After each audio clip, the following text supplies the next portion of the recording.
रिश्तों का हिसाब कभी पैसों से नहीं चूकता, क्योंकि पैसे तो सब देते हैं, लेकिन अपनेपन की कीमत कौन समझता है। आज की कहानी है इसी पर आधारित। सुबह सुबह पत्नी ने ऑफिस जाते हुए पति से कहा, सुनो जी, मुझे 2,000 रुपये चाहिए। पति ने चौंक कर पूछा, क्यों, ऐसा क्या काम पड़ गया। पत्नी बोली, घर का राशन और बच्चों के लिए कुछ जरूरी सामान लेना है। पति ने पैसे देते हुए कहा, यह लो और ध्यान से खर्च करना। अगले दिन पत्नी ने कहा, सुनो, मैंने आपकी अलमारी से कुछ पैसे ले लिए थे, राशन में पैसे कम पड़ गए थे। पति ने बोला, अरे, वहां से पैसे क्यों निकाले, मैंने तो तुम्हें 2,000 रुपये दिए थे। पत्नी ने समझाया, वो पैसे कम पड़ गए थे। पति झुंझलाते हुए बोला, ठीक है, जो भी खर्चा हुआ उसका हिसाब बनाकर रखना, शाम को ऑफिस से आकर देख लूंगा। शाम को पत्नी ने पति के हाथ में चुपचाप एक पर्चा पकड़ा दिया, फिर उदास होकर बैठ गई। पति ने पूछा, क्या हुआ, इतनी उदास क्यों हो।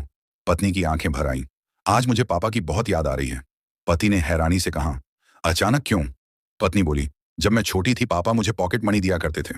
पति मुस्कुराते हुए बोला, मैं भी तो देता हूं, और तुम्हारे पापा से भी ज्यादा। पत्नी ने पर्चा आगे बढ़ाते हुए कहा, हाँ, आप सही कहते हैं, आप पापा से कहीं ज्यादा देते हैं, लेकिन फर्क इतना है कि मेरे पापा कभी मुझसे हिसाब नहीं मांगते थे। पत्नी की यह बात सुनकर पति बिल्कुल खामोश हो गया। उसने महसूस किया कि शायद वो सच में गलत था। आपको क्या लगता है, सचमुच ही लड़कियों के साथ ऐसा होता होगा? बोलो राधे राधे।